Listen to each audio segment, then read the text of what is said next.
Alors, on va terminer ce chapitre assez long, mais tout de même relativement fondamental sur la relation fondamentale de la dynamique, par une petite étude et une petite utilisation des lois de Coulomb pour le frottement de glissement. Ça va être en fait une sorte d'exercice détaillé pour voir comment est-ce qu'on doit utiliser ces lois dans deux types de comportements, un comportement statique et un comportement dynamique.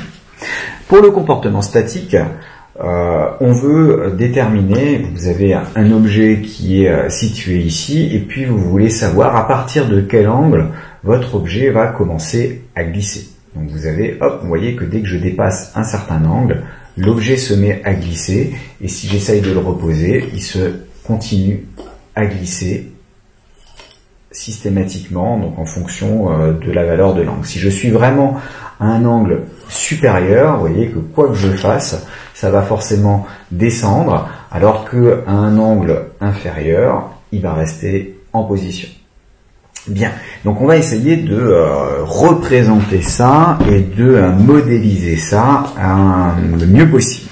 Alors pour le modéliser, on va prendre donc notre plan incliné, il va être incliné d'un angle alpha ici, on va poser la masse petit m sur ce plan incliné, et on va essayer de déterminer les différentes forces qui s'exercent là-dessus. Donc au niveau de notre système, on va choisir comme système la masse petit m, bien entendu.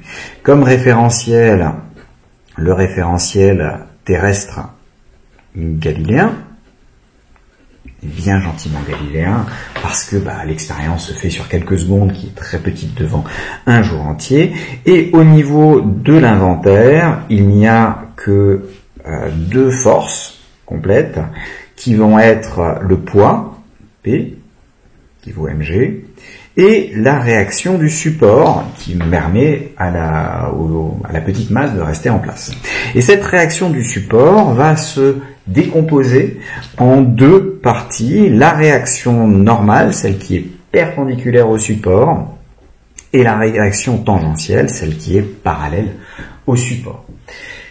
Quand je dessine ces différentes forces, vous avez que le poids va être comme ça vers le bas, et puis vous avez que la réaction, si je veux qu'il y ait équilibre, doit être parallèle au poids et va devoir le compenser, puisque dans la relation fondamentale de la dynamique, P plus R va devoir être égal à 0 pour que j'ai conservation du cas statique.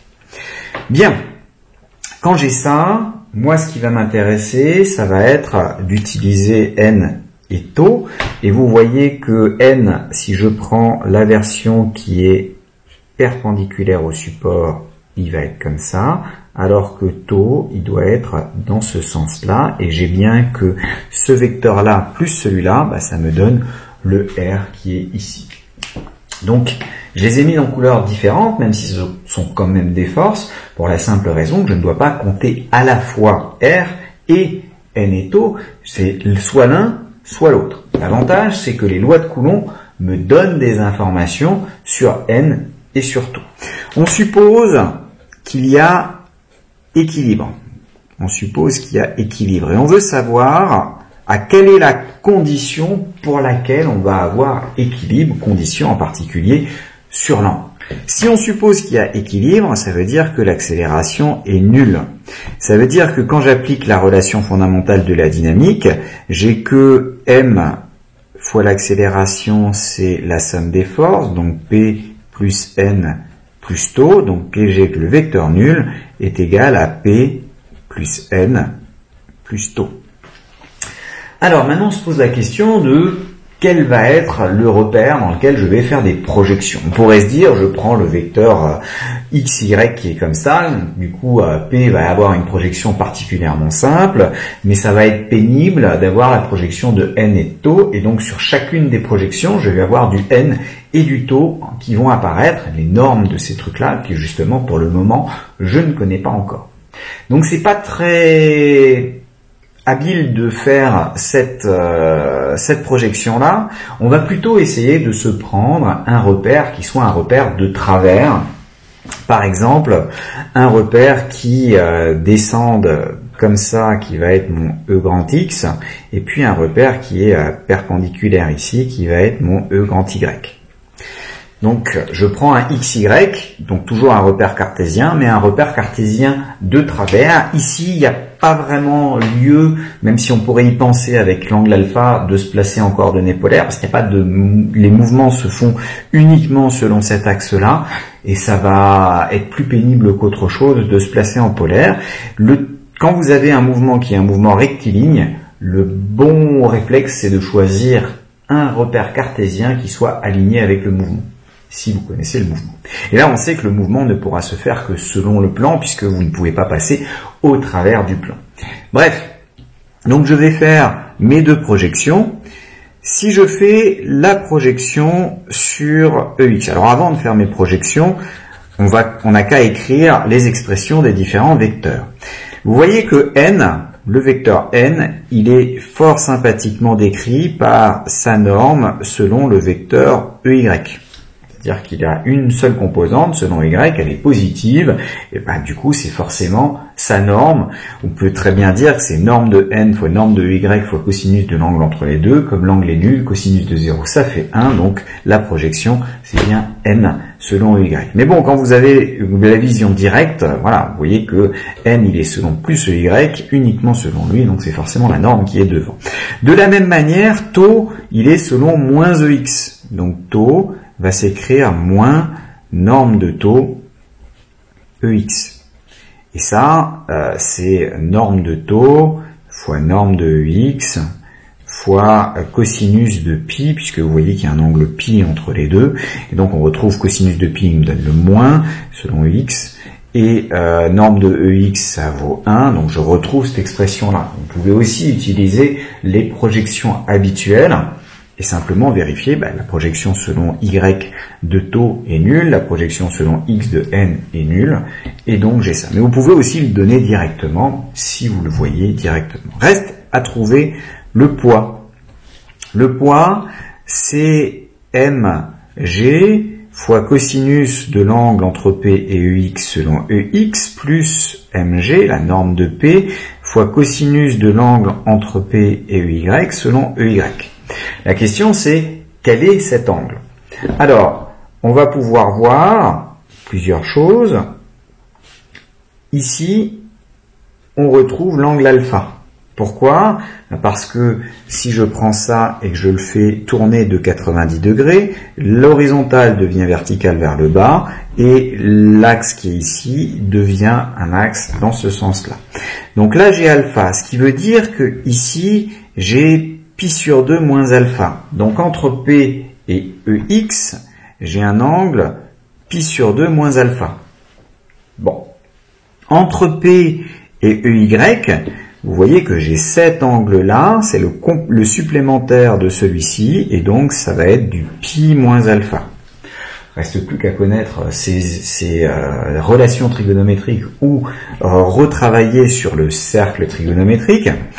Ou alors avec le coût de la dérivée. Cosinus de pi sur 2 moins alpha, c'est la même chose que cosinus de alpha moins pi sur 2. Soustraire pi sur 2, c'est intégrer, c'est le contraire de dérivée, donc ça va nous donner un sinus. Vous pouvez aussi vérifier ça.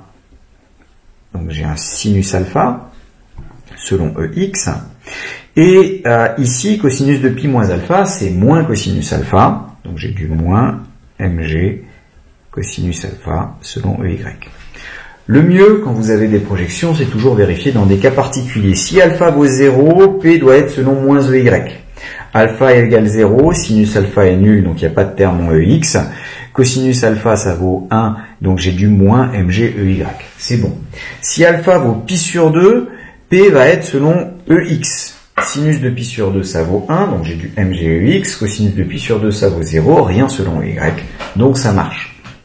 Donc j'ai bien vérifié, c'est comme les vérifications d'homogénéité, ça ne m'assure pas que forcément c'est juste, mais en tout cas, sur des cas particuliers, je dois retrouver une expression correcte, et puis vous avez toujours la même structure. Si vous avez cosinus d'un angle d'un côté, vous aurez sinus du même angle sur l'autre axe. Forcément, il y a juste les signes qui peuvent à la limite changer. Donc, j'ai la projection de n, enfin j'ai l'expression de n dans la base, j'ai l'expression de taux dans la base, et j'ai l'expression de p dans la base. Si maintenant, je fais mes projections, donc je vais faire une projection sur EX, j'aurai A scalaire EX, 0 scalaire EX, ça fait toujours 0, qui est égal à P scalaire EX plus N scalaire EX plus taux scalaire EX. Vous voyez que P scalaire EX, c'est mg sinus alpha. N scalaire EX, il n'y en a pas, puisqu'il est entièrement sur nom Y, et Y scalaire EX, ça fait 0. Et taux scalaire EX, ça me fait du moins norme de taux. Donc, j'obtiens grâce à cette équation-là que la norme de taux doit être égale à mg sinus alpha. Je n'ai pas le choix. Alors c'est bien, on obtient un truc positif, ce qui est rassurant pour une norme. Ça veut dire que quand j'ai mis mon taux ici, c'est vrai que là c'était un petit peu un délit d'initié, mais on se dit bien que, étant donné que le poids est en train de pousser vers la droite, la force de frottement va devoir vous tenir en vous poussant vers la gauche pour compenser. Si je fais la projection sur EY, je vais avoir de nouveau 0 qui vaut P scalaire EY plus N scalaire EY plus taux scalaire EY. Par construction, le taux scalaire EY, ça va faire 0. Ça, c'est voulu. Et le P scalaire EY, il est ici, ça me fait du moins mg cosinus alpha. Le N scalaire EY, c'est norme de N. Donc on en déduit que la norme de N doit être égale à mg cos alpha. Donc en fait, l'hypothèse d'équilibre est très forte puisqu'elle m'impose les valeurs à la fois de la norme de N et de la norme de taux. J'ai choisi les directions, mais j'ai des valeurs qui sont imposées. Donc j'ai la valeur de N, j'ai la valeur de taux. Maintenant, on va utiliser les lois de Coulomb. Les lois de Coulomb, elles me disent quoi? On est dans le cas statique. Ah oui, puisque j'ai supposé qu'il y avait équilibre. Donc c'est forcément un cas statique. Et si je suis dans le cas statique, ça veut dire que je dois avoir que la norme de taux doit être plus petit que le coefficient de frottement fois la norme de N. Souvenez-vous, c'est bien des normes dont on parle parce que les deux ne sont pas collinéaires. De toute façon, ça n'a pas de sens de mettre un signe inférieur ou égal entre deux vecteurs. Donc taux, ça devra me dire que mg sinus alpha doit être inférieur ou égal à mu fois mg cosinus alpha.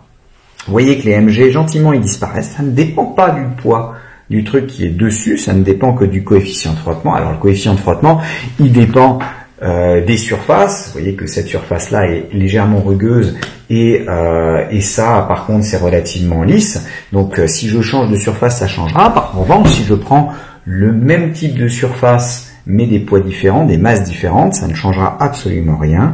Et je vais avoir du sinus alpha sur cosinus alpha qui doit être inférieur ou égal à mu, c'est-à-dire que tangente alpha doit être plus petit que ce mu. Ça me donne tout de suite que je peux mesurer la valeur du mu en faisant une expérience comme ça. Je prends mon système, je regarde avec un rapporteur l'angle à partir duquel vous avez votre système qui tombe, et cet angle-là correspond à l'angle pour lequel l'hypothèse n'est plus valable. Donc je viens de dépasser, tangente alpha vient de devenir supérieur à mu, et à partir de ce moment-là, vous avez le système qui continue à glisser. On va voir dans le deuxième petit exemple pourquoi est-ce que effectivement ça continue à glisser et qu'est-ce qui se passe dans le cas dynamique. Mais là, c'est la condition de non-glissement vous dit que tangente alpha doit être inférieur ou égal à mu, et donc vous avez une manière de mesurer explicitement ce mu. Bon, donc dernier petit exemple qu'on va traiter dans ce cours correspond à un glissement avec un freinage en pente.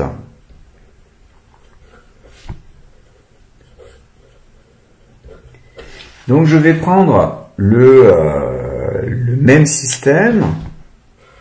Alors si vous voulez quelque chose dans la vie de tous les jours, vous prenez une luge, vous prenez une pente et puis vous envoyez un enfant sur la luge avec. La question c'est, est-ce qu'il va arriver jusqu'en bas ou pas, selon la manière dont vous avez fait votre luge, selon le coefficient de friction de la luge avec la neige, ça va avancer plus ou moins bien.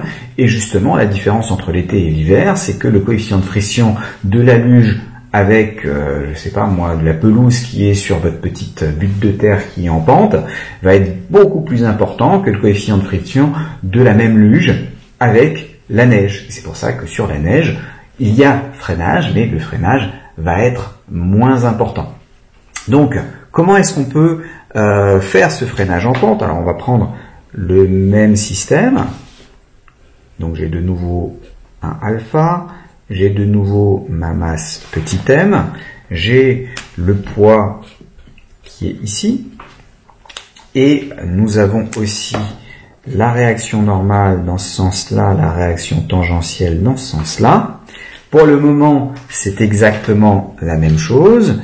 Hypothèse qu'on fait, il y a mouvement selon EX, avec un X point qui est positif, c'est-à-dire que je suis en train de descendre la pente. Donc là, j'ai mon EX à la perpendiculaire, j'ai mon EY, et j'ai mon système qui est en train de se balader dans cette direction-là. Donc j'ai un certain sens du mouvement, avec une vitesse. La vitesse, on va la mettre en orange. Vous avez que la vitesse s'écrit x point selon EX et avec x point positif, donc je suis en train de descendre la pente. Question, est-ce que je vais m'arrêter? Est-ce que je suis en train de ralentir du fait des frottements ou est-ce que je suis en train d'accélérer? C'est-à-dire les frottements ne suffisent pas à ralentir le système, peut-être jusqu'à l'arrêt. Si je regarde la relation fondamentale de la dynamique, je vais avoir exactement la même chose que tout à l'heure. M, ce sera P plus N plus taux. Bien sûr, j'ai le même système, le même référentiel, le même inventaire. Et si je fais la projection sur... on va commencer par la projection sur EY. Est-ce que ça change par rapport à tout à l'heure? Non, puisqu'il n'y a pas de mouvement selon EY. Donc la projection sur EY, vous avez que M fois l'accélération projetée selon Y, ça me donne du Y point point. Et ça, c'est nul, car pas de mouvement.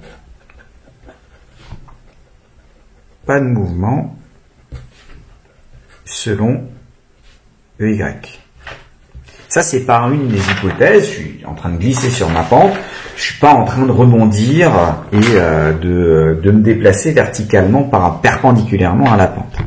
De l'autre côté, vous avez exactement la même projection, donc c'est pas la peine de le refaire. Je me retrouve avec du moins mg cos alpha pour le poids et du plus norme de n qui va être égal à 0. Et donc, j'ai la même conclusion, la norme de n est égale à mg cos alpha. Ça, c'est si alpha tend vers pi sur 2, il n'y a quasiment pas de réaction normale parce que vous êtes en train de tomber à la verticale juste à côté de la falaise et donc vous ne touchez pas la falaise. Si vous êtes comme ça, vous touchez un tout petit peu. Si vous êtes beaucoup plus à l'horizontale, le contact va être plus important, c'est-à-dire que le sol va agir sur vous beaucoup plus pour éviter que vous passiez au travers. Donc ça, c'est la projection sur EY. La projection sur EX, elle, va être légèrement différente parce que cette fois-ci, X point point, il sera non nul. Parce que moi, j'ai une vitesse et cette vitesse, a priori, elle est en train de changer. Soit elle est en train d'augmenter, soit elle est en train de diminuer, soit, avec peut-être un peu de bol, elle est pile égale à une constante. En revanche, ce qu'il y a du côté droit de la projection ne change pas. Donc j'ai de nouveau du mg sinus alpha moins norme de taux. Bon, j'aimerais bien me débarrasser de ce norme de taux que je ne connais pas encore. Pour ça, j'invoque la loi de Coulomb dans le cas dynamique. Loi de Coulomb, cas dynamique. Que me dit la loi de Coulomb dans le cas dynamique? Elle me dit que taux, cette fois-ci, il est égal à mu n. Alors en vrai, il y a un coefficient pour le cas dynamique, un coefficient pour le cas statique, qui sont légèrement différents.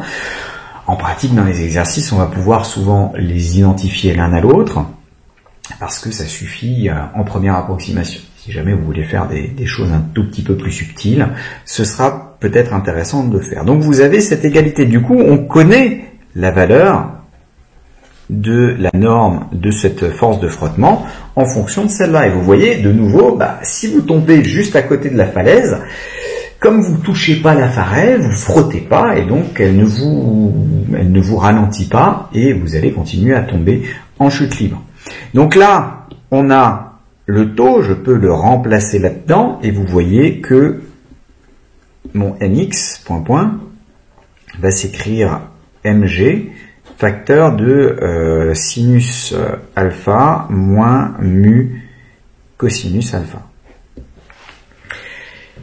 Les m vont pouvoir se simplifier. Vous voyez que le signe de l'accélération va dépendre de ça. Ça impose le signe de l'accélération.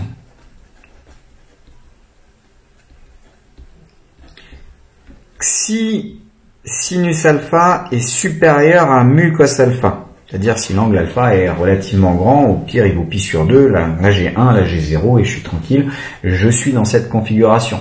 Vous êtes dans le cas de la falaise et donc vous avez un mouvement accéléré. Il est accéléré vers la droite, x point est grand, x point augmente encore plus et votre vitesse, c'est quand vous êtes justement sur une luge, vous vous sentez partir de plus en plus vite et là c'est le moment de mettre les pieds sur les côtés pour justement changer le coefficient de frottement et essayer de repasser dans la deuxième phase, c'est-à-dire que si sinus alpha est inférieur à mu cos alpha, vous avez un mouvement qui va être ralenti. Alors est-ce qu'on peut obtenir l'équation du mouvement? Bah oui, parce que si vous êtes sur une pente d'angle constant et que justement vous ne mettez pas les pieds pour changer la valeur du coefficient, ça veut dire que j'ai une accélération qui est égale à une constante. Si x point est égal à une constante, ça veut dire que x point c'est égal à g sinus alpha moins mu cos alpha fois t, tout ça c'est constant, plus la valeur initiale, puisqu'on vérifie que quand t égale 0, ce terme-là est nul, et donc je dois avoir la valeur initiale de la vitesse, c'est-à-dire la valeur à laquelle vous êtes lancé. Si vous êtes lancé sans vitesse initiale du haut de la pente, ce serait par exemple 0. Et puis vous avez x qui va valoir g sinus alpha moins mu cos alpha fois t carré sur 2, plus x0 point t, plus la valeur initiale, parce qu'en t égale 0, ces termes-là disparaissent, et j'ai donc juste la valeur en x en t égale 0, et vous avez l'évolution au cours du temps, donc votre x, il augmente à cause de ce terme-là, et si ce terme-là est négatif, il y a un moment où vous pouvez peut-être arrêter, c'est-à-dire passer par un maximum de votre parabole qui serait tournée ici, parabole temporelle qui serait tournée vers le bas et donc atteindre le maximum. Quand on atteint le maximum, attention parce qu'on se retrouve dans le cas statique. On ne va pas se remettre à remonter. C'est-à-dire que si on regarde cette équation-là, on a l'impression que quand t tend vers l'infini, avec ça négatif, x, il va tendre vers moins l'infini, vous allez remonter la pente. Non, ça marche pas, parce que à partir du moment où vous vous arrêtez, vous êtes dans le cas statique, et ensuite la force de frottement va toujours être opposée à la vitesse. Or, pour remonter la pente, il faut que la force de frottement soit dans le même sens de la vitesse, qui du coup sera vers la gauche quand vous êtes en train de remonter. Ça, c'est plus valable. C'est-à-dire, il faut toujours se poser la question, à partir de quand le modèle que j'ai mis en place commence à partir en vrille, à partir de quand il n'est plus valable.